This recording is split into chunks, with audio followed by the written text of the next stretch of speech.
The advantage of agriculture and contraceptive technology in the 19th century apparently refuted Malthus. In England, the United States, Germany, France, the food supply kept pace with births, and the rising standard of living deferred the age of marriage and lowered the size of the family.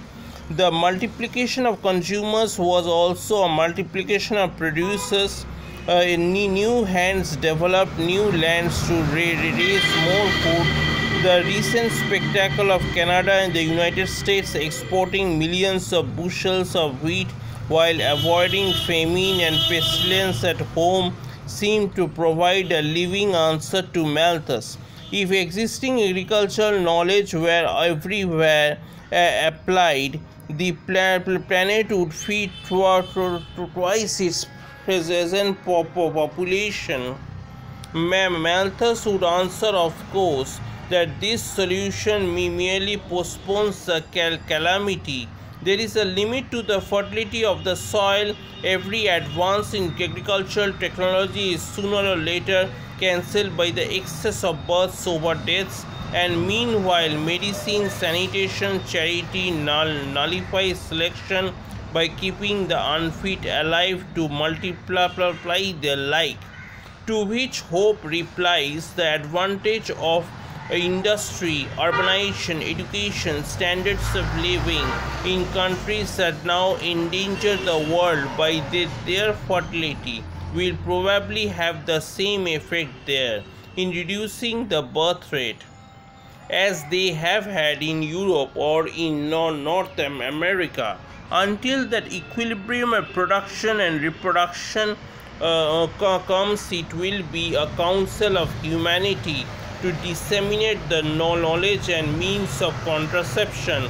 Ideally, parentage should be a privilege of health, not a byproduct of sexual agitation. Is there any evidence that birth control is dysgenic, that it lowers the intellectual level of the nation practicing it? Presumably, it has been used more by the intelligent than by the simple, and the labors of educators are apparently cancelled in each generation by the fertility of the uninformed.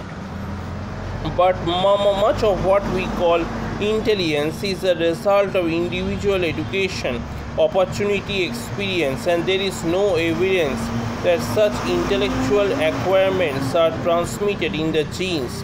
Even the children of PhDs must be educated and go through their adolescent measles of errors, dogmas, isms, nor can we say how much potential ability and genius lurk in the chromosomes of the harassed and handicapped poor. Biologically, physical vitality may be at birth of greater value than intellectual pedigree. Nietzsche thought that the best blood in Germany was in peasant veins. Philosophers are not the fittest material from which to breed the race. Family limitation played some part in the history of Greece and Rome. It is amusing to find Julius Caesar offering 59 BC rewards to Romans who had many children and forbidding childless women to ride in litters or wear jewelry. Augustus renewed this campaign some 40 years later with for futility.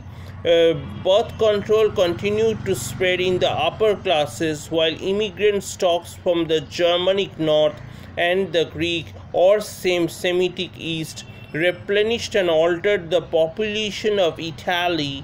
Very probably this ethnic change reduced the ability or willingness of the inhabitants to resist governmental incompetence and external attack. In the United States, the lower birth rate of the Anglo-Saxons has lessened their economic and political power, and the higher birth rate of Roman Catholic families suggests that the year 2000 the Roman Catholic Church will be the dominant force in national as well as in municipal or state governments. A similar process is helping to restore Catholicism in France, Switzerland, and Germany. The lands of Voltaire, Calvin, Luther may soon return to the papal fold. So the birth rate, like war, may determine the fate of theologians, just as the defeat of the Muslims at Tours 732 kept France and Spain from replacing the Bible with the Quran. So the superior organization, discipline, morality, fidelity, and fertility of Catholics may cancel the Protestant Reformation and the French Enlightenment. There is no humorist like history.